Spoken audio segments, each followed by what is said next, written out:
Rabbi इश्रह ली सदरी वयस्सिर ली अमरी वहलुल उक़दतम मिन लिसानी यफ़क़हू क़ौली। Rabbi यस्सिर वला तुअस्सिर वतम्मिम बिल खैर वबिका नस्तईनु या फ़त्ताहु या फ़त्ताहु या फ़त्ताहु रब्बी ज़िदनी इल्मा रब्बी ज़िदनी इल्मा रब्बी ज़िदनी इल्मा।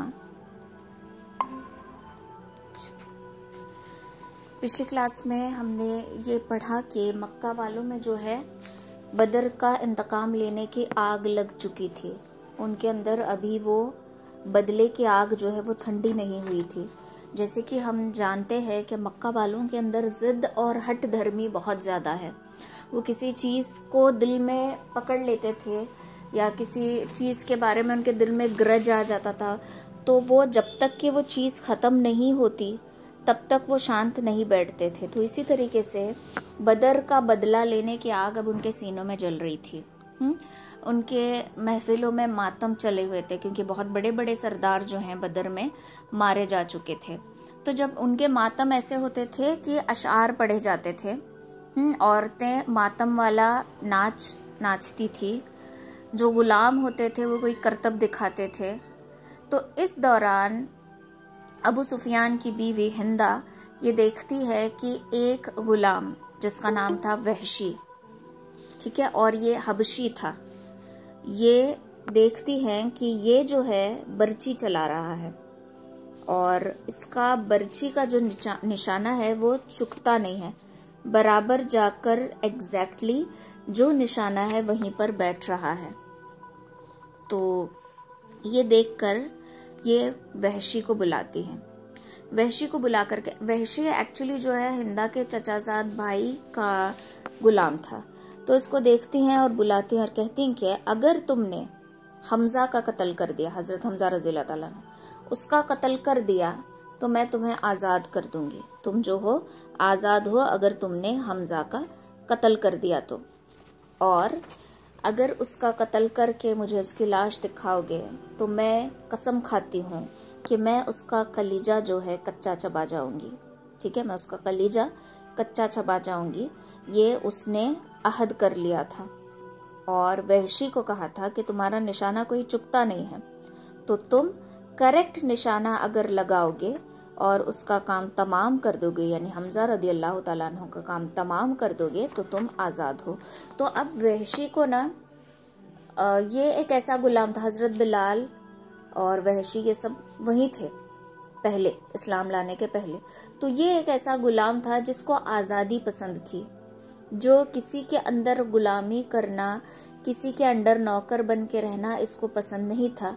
इसको आम लोगों में उठना बैठना, आम लोगों की तरह आज़ाद ज़िंदगी गुजारना पसंद था। और जब इसको ये मौका मिला कि अब मैं यहाँ से आज़ाद हो जाऊंगा, तो इसने इसका इंटेंशन जो था, अब सिर्फ इसका मकसद था कि किसी न किसी तरह हमजा को जो है वो ख़त्म करना है, हमजा को जो है वो ख़त्म करना इसका मकसद बन चुका था।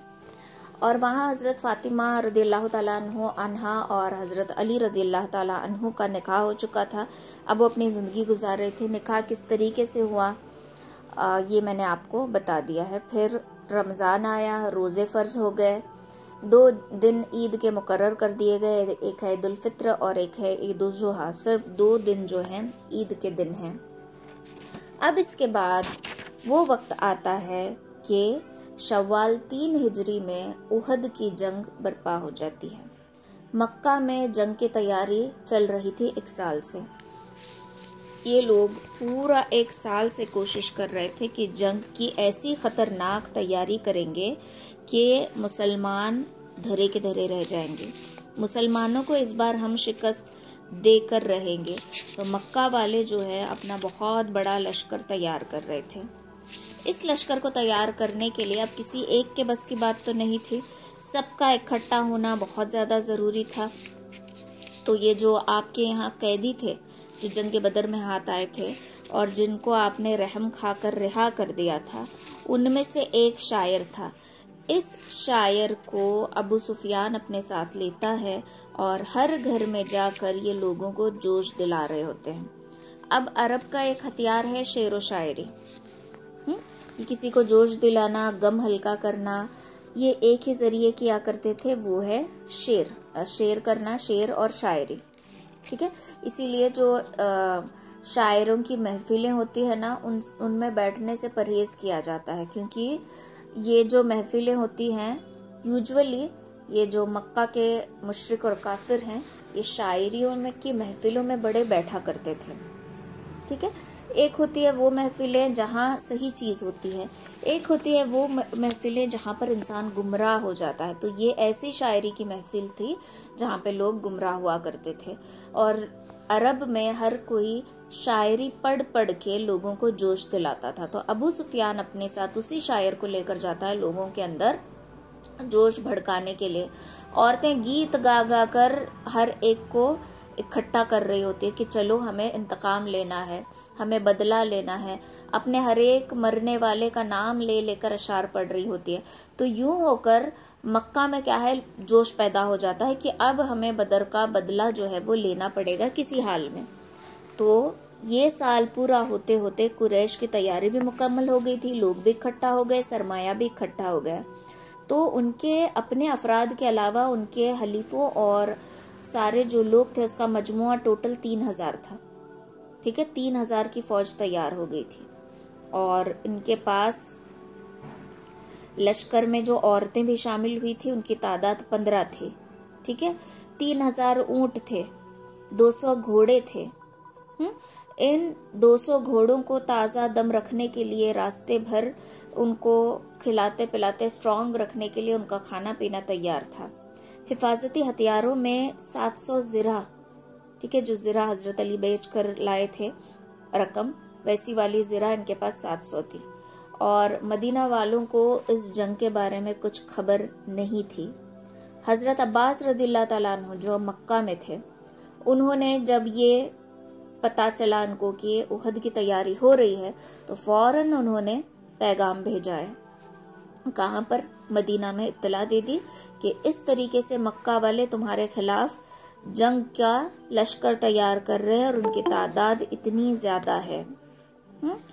और हजरत अब्बास का कासिद पैगाम लेकर जाने में बहुत ही फुर्तीला था, तो उसने मक्का से मदीना तक कोई 500 किलोमीटर की मसाफत सिर्फ 3 दिन में तय करके ये खत नबी सल्लल्लाहु अलैहि वसल्लम के हवाले किया।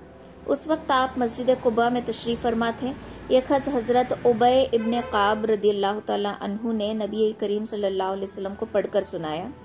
आपने उन्हें राजदारी बरतने की ताकीद की कि इसको अब आम मत करो, इसको राज रखो। और मदीना तशरीफ लेकर अंसार और मुहाजिर को इकट्ठा किया और उनसे राय मशवरा करने लगे। कुछ ने कहा कि हम औरतों को किलों में रखते हैं, वहां पर औरतें और बच्चे महफूज रहेंगे, और हम अपने दीवारों के पीछे छुप छुप कर हमला करेंगे, जिसमें अब्दुल्ला इब्ने उबई इब्ने सलोल और बाकी जो सारे लोग थे उन्होंने हाँ कर दी। लेकिन सहाबा कराम का जोश जो था वो बहुत अलग लेवल का था। उन्होंने कहा कि नहीं, हम यहाँ छुप छुप कर हमला नहीं करेंगे, बल्कि हम बाकायदा मैदान में जाकर जंग करेंगे। ठीक है, तो मक्का में बदर का बदला लेने की आग लग चुकी थी। अबू सुफियान ने जोश का फायदा उठाया और कुरैश के सारे लोगों को तैयार किया। अरब के सारे लोग इकट्ठा हो गए। 3000 का लश्कर था, 700 उनके पास ज़रा थी, रास्ते भर का साजो सामान उनके पास था, उतने ही 3000 ऊंट उनके पास थे, 200 घोड़े थे, सब कुछ था। वहाँ हिंदा अपने अलग प्लानिंग में थी। हिंदा ने अपने गानों से, अपने शायरियों से कुरैश के सिपाहियों के रगों में जोश बढ़ा दिया, उनकी मर्दानगी को जिंदा कर दिया, उनको उस जोश में लाया। ऐसे ऐसे जुमले पड़े कि सब जोश में इकट्ठा हो गए, क्योंकि हिंदा का बाप उतबा और उसका चाचा जाबिर इब्ने मातम, जाबिर, इन सब का जो है मातम इन्हें चलाना था। और इसके दिल से अभी वो गम गया नहीं था कि हजरत हमजा ने उतबा का कत्ल किया है, उतबा को मार दिया है। तो हजरत हमजा ने हिंदा ने हजरत हमजा से बदला लेने के लिए जो जाबिर का हबशी गुलाम था वहशी, उसकी आज़ादी की कीमत हजरत हमजा का सर मांगा कि अगर उसका सर लाकर दोगे, उसको मार डालोगे तो तुम आज़ाद रहोगे। ये अपने प्लानिंग में अलग चल रही थी।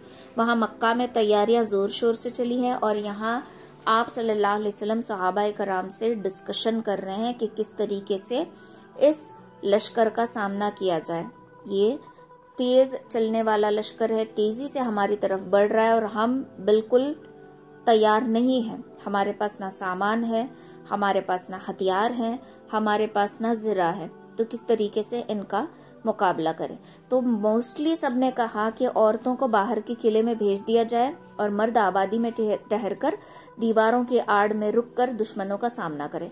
मुनाफिकों के सरदार अब्दुल्ला इब्ने उबय इब्ने सलूल ने भी ये राय दी कि छुप छुप कर हमला करेंगे, लेकिन जो नौजवान मुसलमान थे, जोश में थे, उन्होंने कहा कि नहीं, हम ऐसे छुप छुप कर नहीं बल्कि शहर के बाहर निकलकर मैदान में हमला करेंगे। तो सब लोग अपने अपने घर चले गए।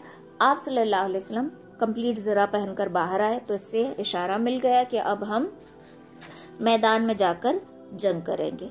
कुरैश ने मैदान के पास पहुंचकर उहद के पहाड़ के पास पड़ाव डाला और 2 दिन यहाँ पर जमे रहे। तीसरा दिन जुम्मा का दिन था। आप सल्लल्लाहु अलैहि वसल्लम ने जुम्मा की नमाज पढ़कर 1000 मुसलमानों को साथ लेकर बाहर निकले। इसमें अब्दुल्ला इब्ने उबय इब्ने सलूल के 300 आदमी थे, 700 मुसलमान थे, 300 जो थे वो अब्दुल्ला इब्ने उबय इब्ने सलूल के आदमी थे। ठीक है, लेकिन ये हैं मुनाफिक, ये सिर्फ बातों के पुजारी होते हैं, ये हरकत में कुछ नहीं आते। तो अब्दुल्ला इब्ने सलूल लास्ट मोमेंट पर, ठीक है, तीसरे दिन ये कहता है कि तुम लोगों ने मेरी बात नहीं मानी। मैंने कहा था कि हम दीवारों के आड़ में छुपकर हमला करेंगे, लेकिन तुम इस पर राजी नहीं हो, इसलिए हम तुम्हारा साथ नहीं दे सकते। कब कह रहे हैं? मैदान में पहुंचने के बाद। और अपने 300 लोगों को लेकर वापस चला गया। अब रहे मुसलमान सिर्फ 700 मुसलमान और सामने है लश्कर 3000 लोगों का। ठीक है, 700 का कंपैरिजन हो रहा है 3000 से। पहली जंग में क्या था? मुसलमान 313 थे और जो काफिर थे वो 1000 थे। लेकिन अब यहाँ पर 3000 का लश्कर और साज और सामान, तीर, हथियार वो भी डबल ट्रिपल है उनके पास। मुसलमानों के पास सिर्फ 700 का लश्कर है। इस लड़ाई में शिरकत की इजाज़त पाने के लिए बाज जो टीनेजर्स थे, कम से नौजवान थे, वो भी आ गए और उन्होंने कहा कि हम भी आपका साथ देना चाहते हैं। जब उनसे कहा गया कि तुम अभी उम्र में छोटे हो, तुम वापस चले जाओ, तो अपने पैर ऊंचे करके खड़े होने लगे और कहने लगे कि देखो हम भी बड़े हैं, यानी अपनी हाइट पैर से ऊपर उठाकर खड़े हुए और कहने लगे कि हम भी बड़े हैं और हम भी लड़ना चाहते हैं। तो मतलब ये नहीं था कि हर कोई लड़ने के लिए तड़प रहा था। मकसद ये था कि मुसलमान अपने इस्लाम, अपने ईमान और अपने रसूल की हिफाजत करना चाह रहे थे, इसलिए अपनी जानों की परवाह किए बगैर ये आगे आ रहे थे। अब मुसलमानों ने उहद पहाड़ को पीठ के पीछे रखकर अपनी सफ़ें दुरुस्त की, अपनी जो लाइंस थी उनको दुरुस्त की। पहाड़ में एक घाटी थी जिधर से डर था कि दुश्मन पीछे से आकर हमला कर दे, इसलिए 50 अच्छे खासे तीर चलाने वाले के दस्ते को इसकी हिफाजत में वहां पर खड़ा कर दिया और उनको अच्छी तरीके से नसीहत की, समझाया कि अगर तुम्हें पता चले कि हम जीत रहे हैं, मुसलमान जीत भी रहे हैं और कंप्लीटली जीत भी चुके हैं, तो भी तुम अब ये जगह छोड़कर वापस नहीं आओगे। अब यहाँ पर पॉज करते हैं। देखो, यहाँ पर ताकीद दी गई है मुसलमानों को कि अगर तुम्हें मालूम भी हो जाए कि हम जीत गए, हम कंप्लीटली जीत चुके हैं, तो भी तुम ये जगह छोड़कर यहाँ से नहीं हिलोगे, इस जगह को तुम्हें नहीं छोड़ना है। ठीक है, तो जब कोई किसी महफिल का अमीर हो या किसी जमात का अमीर हो या किसी ग्रुप का अमीर हो, एक डिस्कशन के बाद जब वो मशवरा देता है तो उसके उस राय और मशवरे पर अमल करना लोगों के लिए बहुत ज़्यादा ज़रूरी होता है, क्योंकि अमीर के मशवरे में बरकत होती है। ठीक है, तो इस पर अमल करना बहुत ज़्यादा ज़रूरी होता है।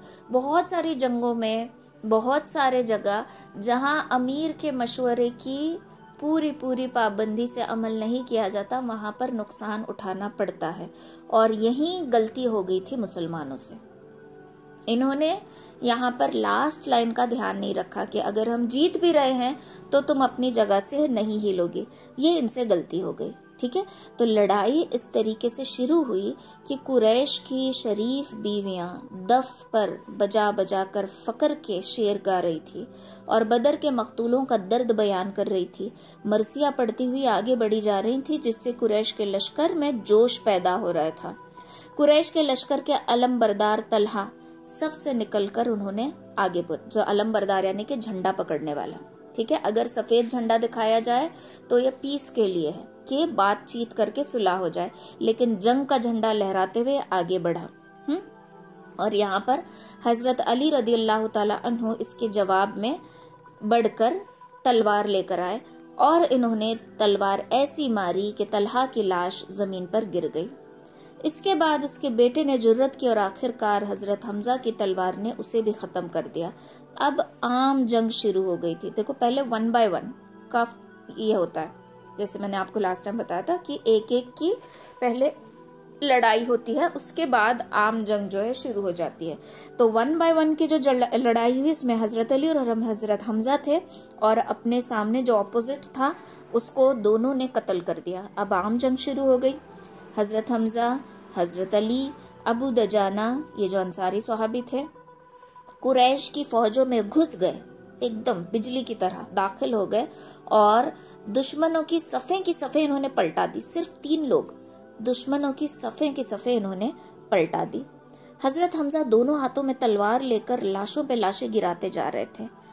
जाबिर का हबशी गुलाम वहशी, जिसे हिंदा ने आज़ादी का वादा किया था, वो किसी को नहीं मार रहा था। उसकी नज़र सिर्फ हजरत हमजा पर थी कि कब मौका मिले और कब उन पर वार करे, वो उन्हीं के ताक में था। ठीक है, हजरत हमजा जैसे इसकी नज़र के सामने आते तो फौरन ये बर्ची चलाने के लिए तैयार था। अच्छा, बर्ची जो होती है ये हबशियों का एक तरीका है, एक उनके पास समझो हुनर होता है। कैसा हुनर? बर्ची चलाने का। और इसमें उनका निशाना नहीं चुकता और ये बर्ची यूं गोल गोल घूम के आगे जाती है, इनडायरेक्टली नीचे उतरती है। ये इस तरीके से मारते हैं कि वो बर्ची चीज़ को काटते हुए नीचे उतरती है। इसमें माहिर होते हैं और वहशी इसमें एक्स्ट्रा माहिर था। और इसका समझो 100 में से कभी 1 या आधा निशाना चुका हो, वरना इसका कभी निशाना नहीं चुकता था। ठीक है, तो ये बहुत ही ताक में था कि किस तरीके से ये हमजा रज़ियल्लाहु ताला अन्हु पर हमला करे। और ये जब भी कोशिश कर रहा है दरमियान में कोई ना कोई आ रहा है, जब भी कोशिश कर रहा है दरमियान में कोई ना कोई आने लगा है। तो हज़रत हमजा रज़ियल्लाहु ताला अन्हु एक सरपिरे शेर की तरह जंग लड़ रहे थे और हर एक को कत्ल करते जा रहे थे। उनके सामने बड़े से बड़ा बहादुर भी बिखर जा रहा था। उन्होंने मुशरिकों के अलमबरदारों को ख़त्म कर दिया, एक के बाद एक लाशें गिराते जा रहे हैं, फुल जोश में है। ठीक है, तो ये जो वहशी है बाद में इसने इस्लाम कबूल किया, लेकिन इस्लाम कबूल करने के बाद ये अपने ज़बान से कह रहा है कि इसने किस तरीके से हज़रत हमजा को मारा था। हज़रत हमजा का कातिल वहशी इब्ने हर्ब, ये उसका नाम था। ये अब शहादत का वाक़या अपनी ज़बान से नकल करता है।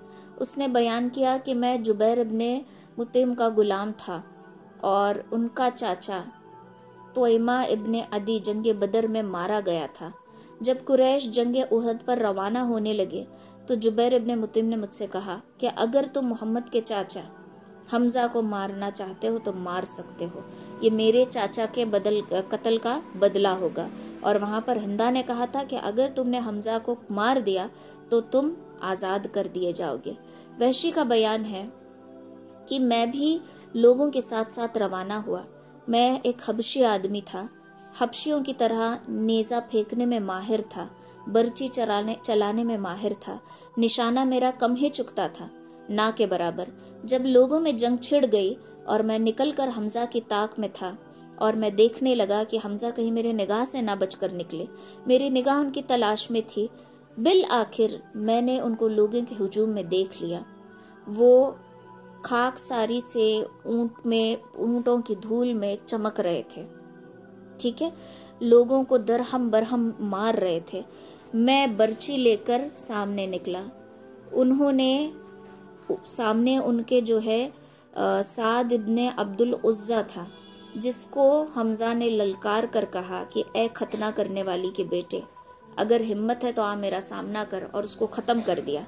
जैसे ही रास्ता क्लियर था, अब उनके सामने कोई नहीं था, तो वहशी बयान करते हैं कि मैंने अपना नेज़ा तोला, जो बर्ची थी उसको मैंने तोला और मेरी मर्जी के मुताबिक जब रास्ता साफ हो गया तो मैंने बहुत ही तेजी से उस बर्ची को, उस नेज़े को मारा, इस तरीके से मारा कि वो हज़रत हमज़ा के नाफ को जाकर निकला और नीचे उतरते हुए उनके पैरों के बीच से वो नेज़ा गिर गया। अंदाज़ा लगा सकते हैं कि हज़रत हमज़ा के ऊपर कैसा दर्द हुआ होगा, क्या बीती होगी कि नाफ में वो जो बर्ची है, नेज़ा है, जाकर आर पार हो रहा है। समझो एक लकड़ी के आर पार एक नेज़ा घुसा और करेक्ट सेंटर से, पाँव के दरमियान से वो नेज़ा निकलकर नीचे गिर गया। हज़रत हमज़ा ने ऐसी हालत में भी वहशी पर हमला करने की कोशिश की, लेकिन लड़खड़ाते हुए नीचे गिर गए और रूह परवास कर गई। हम अंदाज़ा लगा सकते हैं कि नाफ के नीचे नेज़ा चुभे और उतरते हुए पैरों के बीच में से, यानी बॉडी के दो टुकड़े ही हो गए। इस तरीके से जब नेज़ा गिरे तो कोई जिंदा नहीं रह सकता। उनके दर्द का अंदाज़ा हम लगा सकते हैं। और यहाँ पर एक इस्लाम का शेर जो है वो शहीद हो गया। तो ये हज़रत हमज़ा की शहादत का वाक़या था। अब वहशी को किसी से मतलब नहीं था, उसको आज़ादी मिल गई, वो वहाँ से निकल गया। वहशी का इंटेंशन सिर्फ आज़ादी थी और उसका गोल जो था सिर्फ हज़रत हमज़ा रदियल्लाहु ताला अन्हु, जो असद थे, शेर थे, निडर थे। लोग जानवरों का शिकार करते हैं, शेरों का शिकार करते थे। इतने स्ट्रॉन्ग थे, इतने, मतलब क्या बताऊँ मैं उनके बारे में, इतने वो दिलेर थे, इनको किसी चीज़ का डर नहीं था। ये शहीद हो चुके थे और ये मुसलमानों के लिए एक बहुत ही दर्दनाक खबर थी। तो हज़रत हमज़ा जहाँ दोनों तलवारों से सबको ख़त्म करते जा रहे थे, वहाँ पर वहशी ने उनको शहीद कर दिया। हज़रत हमज़ा ने पलटकर हमला करना चाहा, मगर लड़खड़ा कर गिर गए और शहीद हो गए। ये हक और बातिल की एक अजीब लड़ाई चली थी। बाप बेटे आपस में जंग कर रहे थे। हंज़ला रज़ियल्लाहु ताला अन्हु, ये एक सहाबी थे जो मुसलमान हो चुके थे। उन्होंने अपने बाप के मुकाबले में जाने की इजाज़त चाही। कहा कि ए अल्लाह के रसूल, मैं अपने बाप के मुकाबले में लड़ना चाहता हूँ, क्योंकि मैं मुसलमान हूँ और मेरा बाप काफिर है और ये इस्लाम को तकलीफ दे रहा है। लेकिन हंज़ला रदियल्लाहु ताला अन्हु को आप सल्लल्लाहु अलैहि वसल्लम इजाज़त नहीं देते। ये कहते हैं कि नहीं, तुम ऐसा नहीं करोगे। मुसलमान बहादुर ईमान के जोश में चूर थे। वो काफिरों के हर तरफ से दबाए जा रहे थे। आखिर उनके बेपनाह हमलों से दुश्मन के पांव उखड़ गए। 3000 के पांव उखड़ गए। अब मुसलमानों ने दुश्मनों के बजाय क्या किया, उनका माल लूटने में लग गए। ये पहली गलती, ठीक है। दुश्मनों के बजाय उनका माल लूटना शुरू कर दिया। ये देखकर तीर चलाने वालों जो वहां पर घाटी में रुके हुए थे ना, वो चिल्लाने लगे कि हम जीत गए हैं, ठीक है, और अपनी जगह छोड़ दी। उनके सरदार, उनके ऊपर एक हेड मुकर्रर कर दिया गया था, अब्दुल्ला इब्ने जाबिर रदियल्लाहु ताला अन्हु। इन्होंने इन्हें रोका और कहा कि देखो, जाओ मत, आप सल्लल्लाहु अलैहि वसल्लम के जुमले याद रखो। उन्होंने कहा है कि हम जीतने भी लगे तो इस जगह को नहीं छोड़ना है। लेकिन इनकी बात किसी ने नहीं सुनी और लूट मार में शरीक हो गए। मतलब जो भी माले गनीमत था उसको लूटने में शरीक हो गए। खालिद इब्न वलीद, ये भी मुसलमान नहीं हुए थे और ये बहुत बड़े सूबे सालार थे, कमांडर थे। इस वक्त ये मक्का की फौज में थे और बड़ी जंगी नजर रखते थे। इन्होंने मुसलमानों की कमजोरी देख ली कि मुसलमान माले गनीमत लूटने में लग गए हैं और दुश्मनों की कमजोरी इन्होंने भांप ली और अपने सवारों के दस्ते को वापस पलटाया और वहां जहां पर मुसलमानों के 50 लोग खड़े हुए थे वहां पर आ गए। अब्दुल्ला इब्ने जुबैर रदियल्लाहु ताला अन्हु, जाबिर रदियल्लाहु ताला अन्हु अपने चंद साथियों के जमा करके इनका सामना करने लगे, लेकिन सामना करना मुश्किल था और सबके सब शहीद हो गए। एक मामूली सी गलती, सारे मुसलमान शहीद।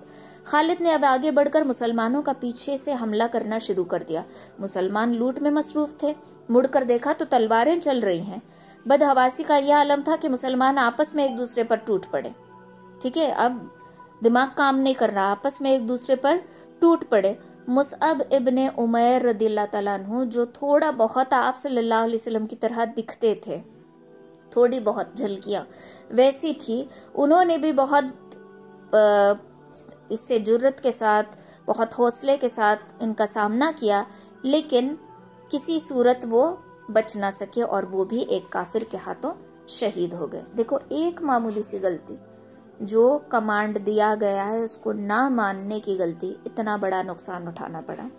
ठीक है, इस पर काफिरों ने, अब ये जो मुसअब इब्न उमैर थे ये थोड़ा थोड़ा आप सल्लल्लाहु अलैहि वसल्लम की तरह दिखते थे, तो इस पर जब वो शहीद हो गए तो काफिरों ने हल्ला मचा दिया कि हमने मोहम्मद को ख़त्म कर दिया, मोहम्मद शहादत पा गए। ये सुनते ही अब यहाँ जो मुसलमान पहले ही बदहवास हो गए हैं, जब उन्होंने सुना कि नबी अलैहिस्सलातु वस्सलाम शहीद हो गए हैं, अब इनके तो समझो पैर ही उकड़ गए, दम चला गया इनकी पूरी बॉडी में का। अब यहाँ पर काफिरों ने जोरदार हमला किया। वो काफिर जो भाग रहे थे, जिनके पैर उखड़ रहे थे, उन्होंने पलट कर वार किया, आप सल्लल्लाहु अलैहि वसल्लम की तरफ पलटने लगे। यहाँ पर आपके पास जितने भी सहाबा थे, जानिसारों ने आपको पूरा कवर कर लिया। उनमें हजरत अली, हजरत अबू बकर, हजरत साद इब्न अबी वक्कास, जुबैर, तलहा रज़ियल्लाहु ताला अन्हुम और अबू दजाना जो अंसारी थे, वो सब के सब आपको घेर लिए। लेकिन काफिरों का हुजूम आपके ऊपर चढ़ रहा था। देखो, आपकी हिफाजत करने लगे हैं, लेकिन हुजूम जो है पूरा आपके ऊपर हमला करने पर तुला हुआ है। एक ने आप सल्लल्लाहु अलैहि वसल्लम को देख लिया और दूर से पहचान कर पुकारा कि मुसलमानों, होश में आ जाओ, रसूलुल्लाह सल्लल्लाहु अलैहि वसल्लम यही हैं। ये सुनकर हर तरफ से जानिसार टूट पड़े और आपको दायरे में ले लिया, यानी आपको कवर कर लिया। कुफ्फार ने हर तरफ से हटकर उसी का रुख पकड़ लिया, यानी इस हुजूम का रुख पकड़ लिया, लेकिन आपके ऊपर हमला करने की कोशिश कर रहे थे, पर हुजूम इसको अलाउ नहीं कर रहा था। अंसारी एक के बाद आकर आपको कवर कर रहे थे। अबू दजाना अंसारी जो थे, इन्होंने झुककर आपके सर को ओढ़ लिया, मतलब आपके सर को इस तरीके से कवर कर लिया। हजरत साद आपकी तरफ से तीर चला रहे थे, यानी तीर का हमला करते जा रहे थे। आप सल्लल्लाहु अलैहि वसल्लम को जितने लोगों ने कवर किया था, जैसे कि अबू दुजाना है, अबू तलहा है, इनके सब के ऊपर जो है तलवारें, नेज़ें चल रही थी, जख्मे पे जख्म खा रहे थे, लेकिन आपको बचा रहे थे। आपने गर्दन उठाकर, सर उठाकर दुश्मनों का हाल मालूम करना चाहा, तो आपसे सहाबा कराम ने कहा कि नहीं नहीं, सर मत उठाना, आप झुके रहिए, हम आपके लिए सीने पर तीर खाने के लिए तैयार हैं, लेकिन आपको कुछ होने नहीं देंगे। ठीक है।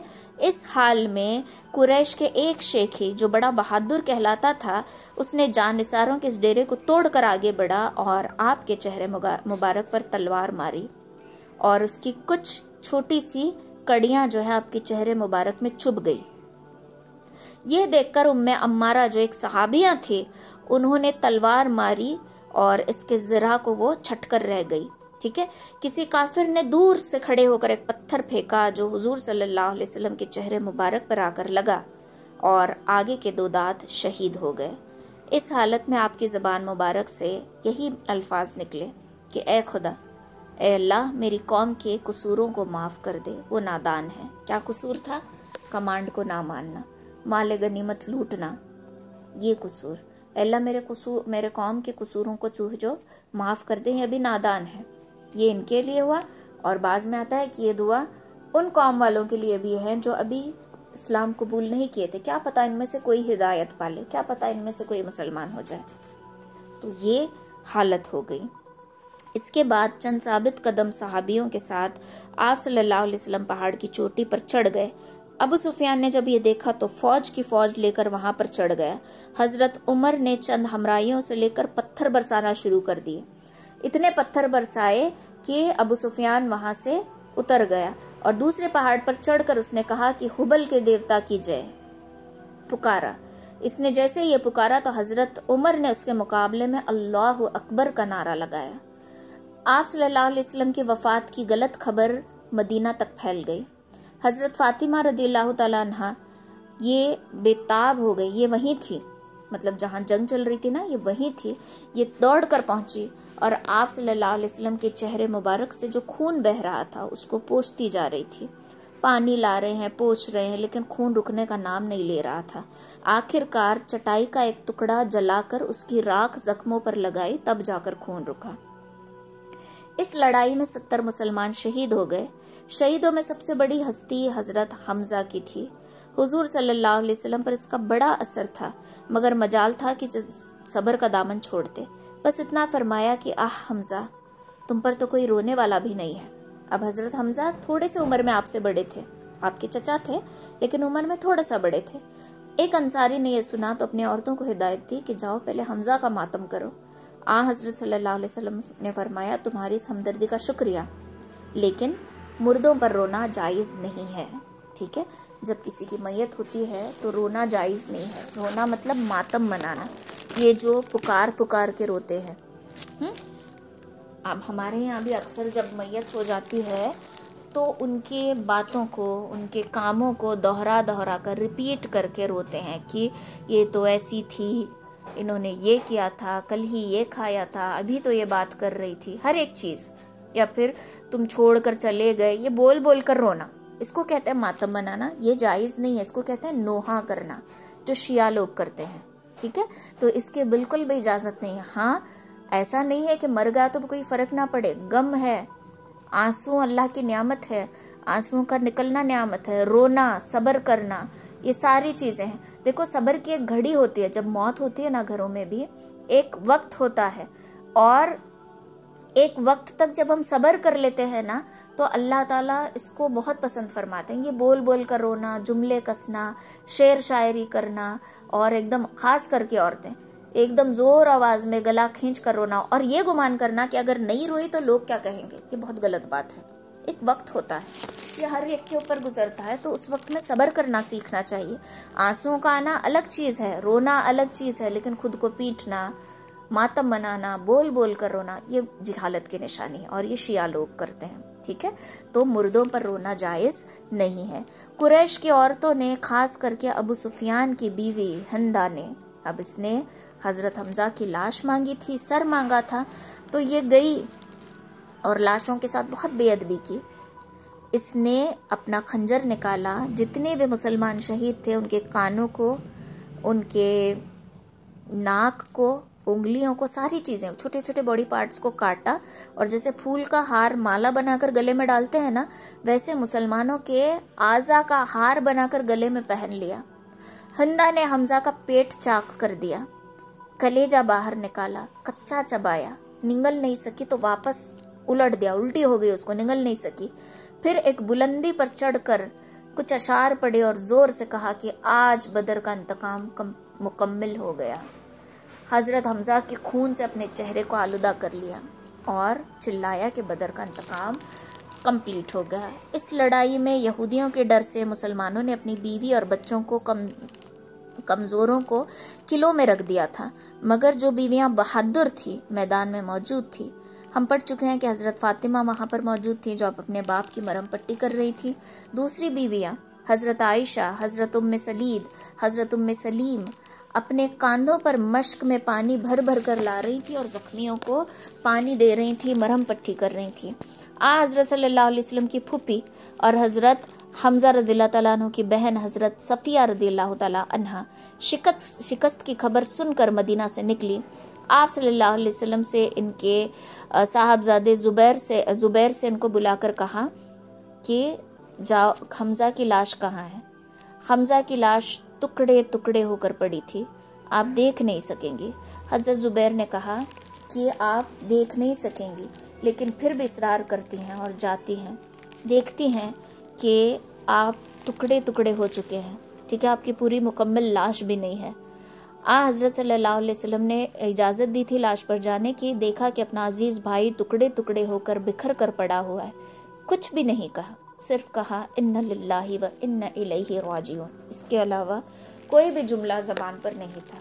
ज़रा उस वक्त को महसूस करो कि सगा भाई जिसकी लाश टुकड़ों में पड़ी हुई है, पेट कटा हुआ है, कलीजा बाहर निकला हुआ है, हाँ, बॉडी के कुछ पार्ट्स नहीं है, कान नहीं है, इस हालत में पड़ा हुआ है, तो एक बहन को देखकर उसके दिल पे क्या गुजरेगी। लेकिन कोई जुमला नहीं कहा, सिर्फ कहा इन्ना लिल्लाहि व इन्ना इलैहि राजिऊन। मतलब ये सब्र का दामन होता है। ठीक है, चाहती तो आप भी वहाँ पीटती, रोती, चिल्लाती, लेकिन नहीं, एक घड़ी होती है सब्र की, और ये वही घड़ी थी। आपने बस कहा इन्ना लिल्लाहि व इन्ना इलैहि राजिऊन, तो सोचो दिल पे कितना भारी पत्थर रख के ये कहना होगा। एक अंसारी बीबी के बाप, भाई और शोहर तीनों लड़ाई में मारे गए थे। वो हाल जानने के लिए बेकरार होकर घर से निकली, बारी बारी एक एक के मुंह से तीनों की खबर सुनती गई, लेकिन उसने कहा कि ये तो अल्लाह की राह में कुछ भी नहीं है, ये बताओ कि मोहम्मद सल्लल्लाहु अलैहि वसल्लम कैसे हैं। जवाब मिला कि खैरियत से हैं। तब इनको तस्कीन हुई, ये कैसी नबी से मोहब्बत होगी कि शोहर भी गया, बाप भी गया, बेटा भी गया, तीनों शहीद हो गए, भाई भी गया, तीनों शहीद हो गए, लेकिन कहती हैं कि ये अल्लाह की राह में कुछ भी नहीं है। ये बताओ कि अल्लाह के रसूल कैसे हैं। बताइए, हम में से कोई ऐसा ईमान रखते हैं? आज हमारे सामने नबी अलैहिस्सलाम को बुरा भला भी कहा जाए तो हम गवर्नमेंट के डर से, हुक्मरानों के डर से, जो मौजूदा हालात है उनके डर से हम खामोश रहते हैं। हमारा ईमान जोश में नहीं आता, हम कोई हरकत नहीं करते, हम इसको इग्नोर कर देते हैं। लेकिन ये एक ऐसी औरत थी जिनका बाप, भाई, शोहर तीनों शहीद हो गए थे, लेकिन क्या कहा, अल्लाह की राह में कुछ भी नहीं है। हालांकि वो जानती थी कि अभी तीनों वापस नहीं आ सकते, मर चुके हैं, शहीद हो चुके हैं, लेकिन उनके हिसाब से ये कुछ भी नहीं है। उनको फिक्र थी तो अल्लाह के रसूल की। तो कहते हैं कि आप खैरियत से हैं तो कोई भी मुसीबत नहीं, मैं सुकून से हूँ। शहीदों के कफन के लिए भी गरीब मुसलमानों के पास कुछ नहीं था। मदीना के पहले इमाम और मुबल्लिग मुसैब इब्ने उमैर, इनका जनाजा तैयार था। इनके कफन का कपड़ा इतना छोटा था कि सर छुपता तो पैर खुल जाते, पैर छुपाते तो सर खुल जाता। आखिरकार सर छुपाकर पांव पर घास डाल दी गई। ये वो मंजर था कि बाद कोई मुसलमान इसको याद करता था तो रो देता था। शहीदों को नहलाए बगैर इसी तरह खून के रंगों में इनको कब्रों में उतारा गया। बेकसी और मजलूमी का ये जो वक्त था, ये कोई मुसलमान नहीं भूल सकता था। ये बहुत बुरा वक्त था जो मुसलमान पर आ पड़ा था। लेकिन मुसलमानों को इस लड़ाई में अगरचे जानों का बड़ा नुकसान उठाना पड़ा था, लेकिन अगर जंगी नजर से देखें तो ये शिकस्त भी नहीं थी, बिकॉज 703,000 का सामना कर रहे हैं। हाँ, अभी ये मुकम्मल शिकस्त भी नहीं हुई थी। डर था मुसलमानों को कि अबू सुफियान कहीं फिर वापस से पलट कर ना आ जाए और हमला कर दे। इसलिए आप सल्लल्लाहु अलैहि वसल्लम ने इसी जख्मी हालत में ये खड़े हो गए और कहने लगे कि हमें अबू सुफियान का पीछा करना जरूरी है, कहीं वो पलट कर वापस ना आ जाए और कहीं ये भी ना हो कि दूसरे लोग ये समझे कि मुसलमान तो टूट चुके हैं और कोई भी इन पर हमला कर सकता है। ठीक है, तो बहुत से मुसलमान जख्मों के बावजूद जख्मों में चूर थे। 70 मुसलमान निकल पड़े आप सल्लल्लाहु अलैहि वसल्लम के साथ, और उनमें हजरत अबू बकर और हजरत जुबैर भी थे। कहाँ निकले? अबू सुफियान का पीछा करने के लिए। अबू सुफियान कुछ दूर निकल जाने के बाद उसको ख्याल आता है कि अरे, ये तो पूरी शिकस्त मैंने मुसलमानों को नहीं दी, अधूरा काम रह गया, तो ये वापस पलटने लगता है। लेकिन खजाए के रईस माबिद, जो दर पर्दा मुसलमानों के साथ थे, उनको जब शिकस्त की खबर मिली तो ये मदीना आए थे। वापस जाकर अबू सुफियान से कहा, पलट रहे थे वापस, तो उन्होंने देखा कि अबू सुफियान वापस आ रहा है हमला करने के लिए। तो कहते हैं कि अबू सुफियान, मैं देख कर आ रहा हूँ कि मोहम्मद सल्लल्लाहु अलैहि वसल्लम सरो सामान तुम्हारे पीछे आ रहे हैं, तुम ये मत समझो कि तुम जीत गए हो, वो पीछे से आ रहे हैं तुम पर हमला करने के लिए, अब भी वक्त है, भाग जाओ यहाँ से। तो ये सुनकर अबू सुफियान वापस मक्का को चला जाता है और आप सल्लल्लाहु अलैहि वसल्लम वापस मदीना आते हैं। तो ये थी दूसरी जंग, जंगे उहद, जो बहुत ही खतरनाक जंग रही। और इसमें एक गलती हुई, कमांड को ना मानना, मशवरे को ना मानना और माले गनीमत को लूटने में लगना। तो यहाँ पर हमें 2 सबक मिलते हैं। एक तो ये कि जो अमीर की राय है उस पर पाबंदी से चलें, और पहली चीज ये कि जिसको अमीर मुकर्रर कर रहे हैं ना, वो सही आदमी हो। किसी को पैसे और ताकत के जोर पर अमीर नहीं बनाना। अमीर बनाना है उसकी अक्लमंदी और शुजाअत के तौर पर, उसकी जहानत के तौर पर, उसके ज़र्फ को देखकर। हम लोग क्या करते हैं, आम अभी जो हमारे रूटीन जिंदगी है उसमें हम किसी को अमीर बनाना है तो ऐसे इंसान को चुनते हैं जो पैसे की जोर वाला हो, जो हुक्म चलाने वाला हो, जो मदद करके एहसान जताने वाला हो। हम ऐसे इंसान को अमीर चुनते हैं, जो कि सरासर गलत है। इसे अमीर नहीं कहा जाता। ऐसा इंसान जब कोई फैसला करता है तो वो सामने वाले की खैर ख्वाही का फैसला नहीं होता। इस बात को ध्यान रखो। फिर वो चाहे आपका कितना ही सगा क्यों ना हो, कितना ही ताकतवर क्यों ना हो, कितना ही बड़ा क्यों ना हो, अगर वो इस तरीके से फैसला करता है तो उसके फैसले में कभी खैर नहीं होती। या तो वह अपना फायदा देखकर फैसला करेगा या फिर सामने वाले को नुकसान ही उठाना पड़ेगा। तो ऐसे इंसान को कभी अमीर नहीं बनाना। अमीर उस शख्स को बनाओ जिसके पास तजुर्बा हो, जिसके पास हिकमत हो, जो आला ज़र्फ वाला हो, चाहे वो अमीर हो गरीब हो पैसे के एतबार से, लेकिन उसके पास समझदारी है तो वो तुम्हारा अमीर हो सकता है। ठीक है। फिर उसके बाद ऐसे इंसान की राय को मानना, जब वो कोई मशवरा दे रहा है तो उस पर अमल करना, क्योंकि इस मशवरे में बरकत होती है। और यहाँ पर मुसलमानों ने वही किया। उन्होंने उनसे कहा गया था कि जीत भी रहे हो तो वो जगह नहीं खाली करना, लेकिन ये जीत गए सोचकर जगह खाली करते हैं। और उनके ऊपर जो अमीर मुकर्रर था वो उन्हें वार्न भी करता है कि देखो तुम्हें कहा गया है कि रुक जाओ मत जाओ, लेकिन वो उसकी भी नहीं सुनते और कहाँ जाते हैं, दुनिया की चीज पर टूट पड़ते हैं। कौन सी दुनिया की चीज, माले गनीमत लूटने में। तो दूसरी गलती ये थी कि माले गनीमत लूटने में वहां पर ध्यान जमा दिया और पीछे से उनके ऊपर हमला हो गया और बहुत सारे लोग भी शहीद हो गए। तो यहाँ से दूसरा सबक ये हमें मिलता है कि माल के पीछे कभी नहीं भागना। देखो सबसे क्या बोलेंगे आप, सबसे ज्यादा जलील बेइज्जत इंसान वो है जिसकी इज्जत उसके माल की वजह से की जाए। उस इंसान की कोई कीमत कोई इज्जत नहीं है सिवाय इसके कि उसको उसके माल की वजह से गिना जा रहा है। ठीक है। तो ये सबसे बड़ा जलील आदमी है। और आज हम यही करते हैं कि जिसके पास पैसा ज्यादा है उसकी हम इज्जत करते हैं, जो गरीब है उसको हम इज्जत नहीं देते। जो अमीर है उनको हाई टेबल पर बैठाकर खिलाएंगे, अच्छे पकवान खिलाएंगे, जो गरीब है उनको नीचे बिठाएंगे और उनको कम दर्जे का खाना खिलाएंगे, उनको इज्जत नहीं देंगे। इनके लिए अलग इनके लिए अलग भेदभाव हम करते हैं। पैसे की मोहब्बत इंसान के अंदर बिल्कुल नहीं जागनी चाहिए। पैसा देखो जरूरत की चीज है, पैसा हाथ का मैल है, आज है कल नहीं। पैसे को अपना खुदा बनाकर नहीं रखना, पैसे को अपना माबूद बनाकर नहीं रखना। हम चाहे ये कहें कि हम अल्लाह की इबादत और बंदगी करते हैं, लेकिन कहीं ना कहीं हम में से बहुत सारे लोग ऐसे हैं जो पैसे की खातिर अपने रिश्तों नातों को भी धोखा दे देते हैं। कितनी ऐसी औरतें हैं जो पैसों की खातिर अपने जायज रिश्ते यानी कि अपने निकाह वाले रिश्ते, आज का माहौल इतना गंदा हो चुका है कि पैसे की खातिर अपने शोहर से बेवफाई करती है औरत।